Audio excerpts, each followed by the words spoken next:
추세를 이렇게 돌릴 가능성이 높다라는 거거든요.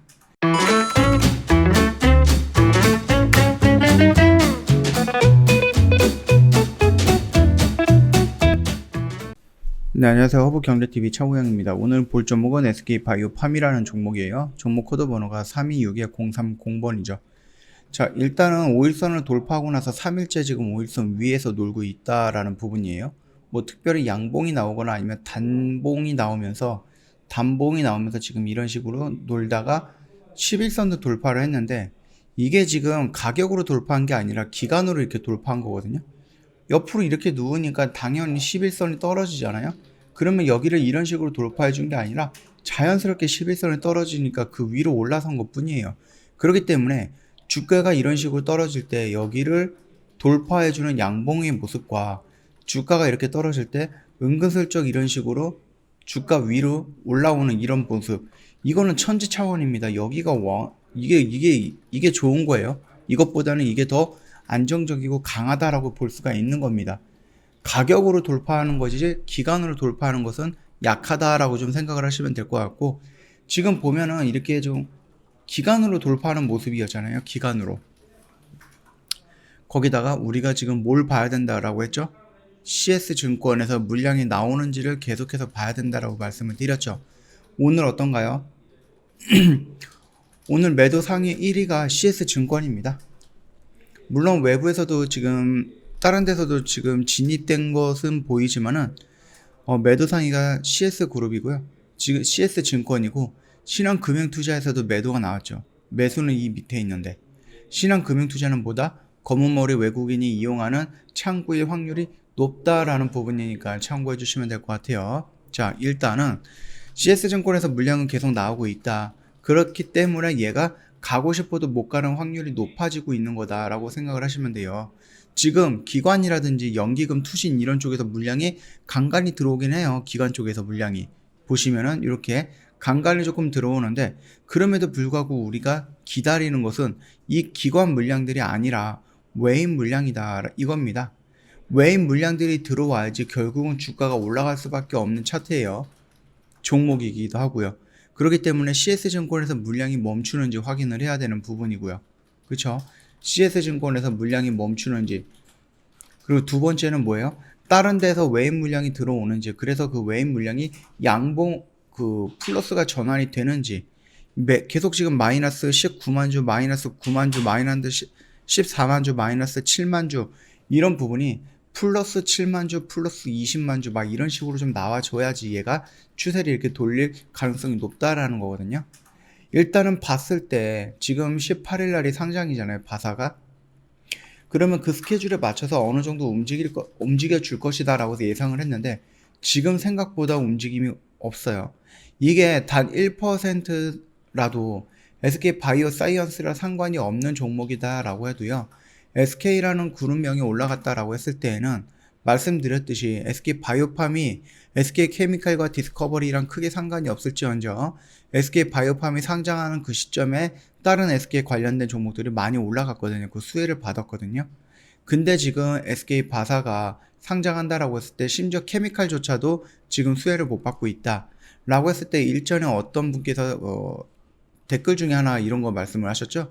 여기에서 일단은 바이오팜으로 먹었는데 몇 달 지나지 않았는데 바사가 상장을 하니까 이 부담이 되어갖고 여기서 많이 올라가지 못하는 부분이다 라고 말씀하셨는데, 그것도 뭐 맞는 말인 것 같아요. 자, 일단은 그거는 뒤로 미루더라도 일단 SK바이오팜에서 CS증권의 물량이 나오는 거 확인이 됐고, 그리고 여기서 어떠한 의미를 보여주는 양봉의 모습, 그러면서 추세를 이렇게 전환시켜 주려고 하는 거래량 또는 이평선들을 돌파하는 이런 모습들, 이런 게 아니에요. 시간이 지나면서 자연스럽게 오는 그런 현상들이 여기서 나왔다라는 거예요. 그 말뜻은 얘가 5일선은 돌파하고 11선은 돌파했을지언정 이게 추세를 전환하겠다라고 하는 강한 의지를 갖고 있는 캔들은 아니다라는 거거든요. 그럼 뭐예요? 걔가 결국은 여기서 이런 식으로 바로 빠질 수도 있다라는 거죠. 자, 그러면은 우리가 여기서 기다렸어요. 이 라인에서. 그죠? 그러면 얘가 이런 식으로 왔다가 여기에서 와갖고 쌍바닥을 형성한다라고 친다라고 했을 때, 그러고 나서 여기를 돌파하는 모습이 나왔을 때 우리는 여기에서 좀 들어가는 방법을 선택을 해야 된다라는 부분입니다. 여기까지는 괜찮았죠. 여기까지는 그래도 다이렉트로 밀렸다가 반등이 나올 수 있다라고 생각을 했죠. 왜? SK 바사 상장하는 날짜가 조금 남아 있었기 때문에. 근데 지금은 너무 촉박합니다. 지금 16일이 마감이 됐고 17일 하루 남았거든요. 하루 만에 이런 식으로 양봉이 나온다? 그거는 조금 어려운 부분이죠. 일전에 영상에서 말씀드렸죠. 한 5일에서 6일 사이로 어느 정도 추세를 돌리면서 한 3일에서 4일 정도 양봉이 연속적으로 나와주는 게 좋다라고 말씀을 드렸는데 그 부분이 지금 나오지 않고 있습니다. 그렇다라고 했을 때 17일날 하루 양봉이 나온다라고 한들 여기를 돌파하기는 어렵다라는 부분이고요. 심지어 CS증권에서 물량이 또 나온다라고 한들 이런 양봉이 형성이 되기 또 어렵다는 얘기예요. 그렇다라고 하면은 SK바사가 상장이 되고 나서 SK바이오팜은 뭐예요? 얘는 세노바메이트라든지 아니면 스노시 이 부분에 대한 이슈를 가지고 갈 수밖에 없다라는 거예요. 자, 그리고 심지어 오늘 보면은 영업 손실이 약 2,400억 정도가 나왔다라고 되어 있어요. 그 다음에 매출 같은 경우도 지금 보면은 한 630억 정도밖에 안 나왔다. 그래서 전년 대비 49%가 감소를 했다라고 나와 있죠, 실적이. 이런 공시가 나왔거든요, 뉴스가. 근데 어저께 날짜로 해서 제가 뭐라고 그랬죠? 세누바메이트, 엑스코프리라고 하죠. 이게 미국에서 계속해서 성장을 할 거고 2년 정도 걸리면은 이거에 대한 매출만, 그러니까 세누바메이트라는 약품에 대한 매출만 2억 달러가 나올 것이다 라고 생각을 하고 있다, 예상을 하고 있다라고 했죠. 지금 이 2억 달러면 거의 한 2,200억이거든요. 지금 여기서 영업 손실이 2,300억이고 그 다음에 매출액이 630억 정도이니까 2,200억이면은 1년, 2년 정도 있다가 이 정도를 불어난다라는 것은 굉장히 큰 성장세를 가지고 있다라는 거죠. 성장할 수 있는 열쇠를 세노바메이트와 스노시라는 이런 두 개의 약품을 가지고 있다라는 거죠. 그리고 SK바이오팜은 그것뿐만이 아니죠. 이것도 있죠. 카리스바메이트. 내년 상반기에 임상 3상을 진행한다는 이런 부분이 있습니다. 그렇기 때문에 2021년도에 임상 3상 진행 계획이고 이게 정상적으로 진행이 된다라고 했을 때는 시간이 많이 필요하겠죠. 최근에 이제 코로나 사태로 인해서 패스트 트랙이라고 해갖고 임상이라든지 아니면 이거 결과 발표 이런 부분에 대해서 굉장히 빠르게 나왔거든요. 승인이라든지 시판이라든지 이런 것들이. 근데 보통 임상은 3상이다라고 하면은 몇 년이 걸리는 거예요. 몇 년이. 이거 같은 경우는 코로나에 대한 약품이 아니잖아요. 그렇기 때문에 이게 나온다라고 했을 때는 2년, 3년 후에 스노시라는 약품이랑 그 다음에 세노바메이트라는 약품이 어느 정도 자리를 잡아서 이게 흑자가 전환이 되어 있는 상태에서 이게 나올 가능성이 있다라는 거거든요. 길게 본다라고 하면은. 그러면 이미 여기서 나오는 로열티라든지 아니면 여기서 나오는 매출 이걸로 흑자가 전환이 될 가능성이 높은데 거기에다 약이 하나 더 나온다라고 했을 때에는 굉장히 큰 성장세를 보일 가능성이 있다라는 거거든요. 자, 일단 요거는 상장이 된 지 이제 몇 개월 안 됐습니다. 아직 1년이 안 되어 있는 신규 상장주예요.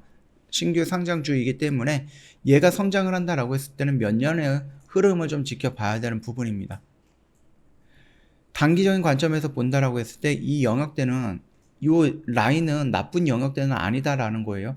다만 여기서 이런 식으로 왔을 때 그리고 여기를 지지해주고 올라가는 모습을 보고 이 라인에서 내가 조금 더 높은 자리를 본다라고 한들 여기서 들어가는 게 조금 더 안정적이다라는 거죠.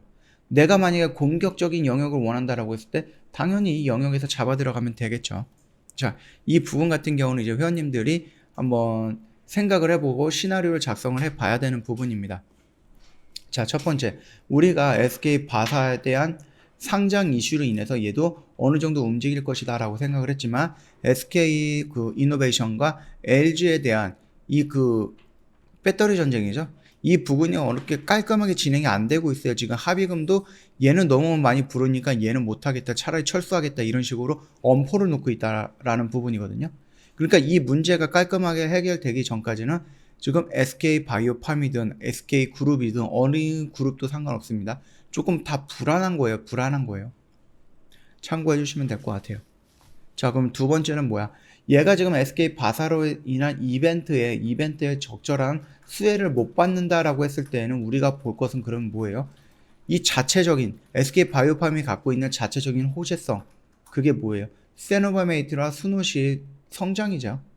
이걸 보고 우리는 여기서부터 다시 한번 접근을 해보던지, 아니면 여기서부터 이 SK 바이오사이언스에 대한 수혜를 못 받았으니까 그거는 인정을 해주고, 여기서부터는 실적이라든지 아니면 앞으로 나올 SK 바이오팜에 대한 그 부분에 대해서 우리가 잘 흘러가는 것을 보면서 대응을 하면 된다. 그렇게 좀 말씀을 드리고 싶은 부분이지만, 그럼에도 불구하고 이런 데서 지금 들어가셨던 회원님들은 이런 하락폭을 견디기가 조금 어려울 거예요. 하루하루가. 자, 일단은 뭐 지금 당장은 우리가 예상했던 어떤 수혜 같은 경우는 지금 나오지 않고 있다라는 겁니다. 심지어 SK 케미칼도 안 나오고, SK 케미칼 위에 있는 SK 디스커버리도 SK 바이오사이언스가 상장하는 부분에 의해서 수혜를 못 받고 있다라는 거거든요. 자, 일단은 우리가 기다려야 되는 건 뭘까요? 여기에서 시점에서 기다려야 되는 것은 외인 매수 물량이 들어오는지를 확인을 해야 된다. 두 번째는 CS증권에서 외인 매도 물량이 나오지 않는 걸 확인을 해야 된다 라는 부분입니다. 지금 5일선과 11선을 돌파를 했다라는 것은 내가 어떤 의미를 보여주면서 이런 식으로 돌파한 게 아니죠. 그쵸? 기간이 지나다 보니까 자연스럽게 내가 캔들이 옆으로 눕고 있는데, 자연스럽게 이평선들이 와갖고 캔들 위로 밑으로 들어간 것 뿐이에요. 이게 어떤 의미를 갖거나 그렇게 해석을 하시면 안 되는 부분입니다. 이 점 참고해 주시면 될 것 같고요. 그러면 여기 21선과 이 라인, 여기 라인을 어떻게 요리를 해 먹을 것인가, 그게 또 앞으로 중요한 과제가 되겠죠. 자, 그러면은 SK 바이오사이언스에 대한 수혜가 없다라고 손을 치더라도 우리가 봐야 되는 것은 세로바메이트랑 스노시, 이 두 개의 약품을 가지고 움직이는 SK 바이오팜을 계속해서 끌고 나가면서 어떻게 대응을 해야 되는지 보도록 하도록 하겠습니다. 자, 오늘 영상 간단하게 여기서 좀 마치도록 하겠습니다. 영상 도움이 됐다 그러면 구독과 좋아요 한번 눌러주시고요. 저희 허브경제TV 홈페이지 놀러오시면 카톡 친구 추가하는 방법이 있거든요. HBTV1004 입력을 하신 다음에 친구 추가 클릭을 눌러주시고 참여라고 메시지 보내주시면은 저희 상담 진행이 될 건데요. 상담하는데 혹시라도 내용이 이상하다 싶으면 언제든지 저희 고객센터 1644-1873으로 연락 주셔서 연결된 게 사칭 채널이 맞는지 아닌지 확인 한번 부탁드리도록 할게요. 저희 이벤트 진행을 하고 있습니다. 360만원인데 1년 동안에 120만원 저희가 진행을 하고 있어요. 3월 말일까지입니다. 아직 시간이 조금 남아있죠. 자, 짝꿍 이벤트라고 해서 더블 이벤트 진행을 하고 있어요. 지인과 함께 2인 동반 가입할 경우에는 추가 할인이라든지 아니면 기간을 조금 연장해드리는 이벤트니까 회원님께서 어떤 부분이 맞는지, 어떤 게 더 혜택이 될 것 같은지 확인하시고 언제든 연락 주시면 됩니다. 자, 저희가 장중 라방도 진행을 하고 있는데요. 정원철 대표님께서 아침 8시 반부터 오후 3시 30분까지 주식 교육을 하고 그걸 토대로 해서 매도를 진행을 할 거예요. 그러다 보니까 길게 가져가는 게 아니고요. 0일에서 상거래만 보여는 단기 매매에 집중을 합니다. 시초가, 장중, 종가 베팅 다 진행을 하는데요. 내가 만약에 종목을 사갖고 이 종목을 일주일 동안 홀딩하지 못하는 성격을 갖고 있다. 또는 나는 교육을 통해서 공부를 하고 싶고 그 공부를 통해서 나중에 독자적으로 매매를 하고 싶다. 또는 지수가 무너질 때 나도 모르게 손가락이 클릭을 하고 있다. 그래서 내동 매매로 손실을 많이 봤다 하시는 분들 장중 라방에 참여하신다라고 했을 때에는 이런 부분 다 충족이 될 거니까 참고하시면 될 것 같고요. 그 매매 결산 내역을 본다라고 했을 때 종목 옆에 보면 방송반이라고 적혀 있어요. 이거 같은 경우는 저희가 장중 라방에 매매했던 종목들을 올려놓은 거거든요. 요거 한번 쭉 보신 다음에 이 정도 수익이고 이 정도 손실이고 이 정도 확률이고 이 정도 순환되는 현금이 이렇게 돌아가는 것 같다라고 했을 때는, 이런 게 만족스럽다라고 했을 때는 언제든지 저희한테 카톡을 친구 추가하신 다음에 저희 쪽에 장중 라이브 방송반 참여하고 싶어요 라고 남겨주시면은 자세하게 설명을 해드릴 거니까 참고 부탁드리도록 하겠습니다. 자, SK 바이오사이언스가 SK 바이오팜이죠. SK 바이오팜이 사이언스의 수혜를 못 받을 것 같네요. 지금 보면은. 그렇다라고 해서 SK 케미칼은 받느냐? 얘도 아니죠. 그 다음에 SK 디스커버리. 얘도 아니죠. 결국은 수혜를 받는 게 만약에 따상이 된다든지 따따상이 된다라고 했을 때에는 그게 SK 바이오사이언스 혼자 수혜를 받는 거다. 그렇게 좀 봐주시면 될 것 같아요. 자, 일단은 우리가 원했던 거는 이런 거였죠. 이런 거. 물론 이렇게까지 다 나오지 않아도 요런 모습이라도 요렇게 짤막하게 움직이는 요런 단기적인 파동이라도 그리기를 원했다라는 부분인데 그 부분이 잘 진행이 안 되고 있네요. 내일 하루 정도 남았죠. 18일 날에 상장이니까 17일 날에 남았고, 만약에 18일 날에 상한가가 들어가는 거예요. 그러면 관련주들도 어느 정도 움직일 가능성은 있습니다. 여기까지 열어 두셔야 됩니다. 아시겠죠? SK바이오사이언스도 마찬가지예요. 죄송합니다. SK바이오팜도 마찬가지예요. SK바사가 상한가로 들어갔다라고 했을 때에는 그날 18일날 당일에 어떠한 움직임이 나올 가능성이 높고요. 그 다음날에도 또 상한가 들어갔다? 역시 따라 올라갈 가능성 있습니다. 요거까지 참고해 주시면 되겠습니다. 다만 외인 매수 물량이라든지 외인 매도 물량, CS증권이죠. 이쪽에서 물량이 나오는지는 꼭 확인이 필요하다. 그렇게 좀 설명을 드리면서 마감하도록 하겠습니다.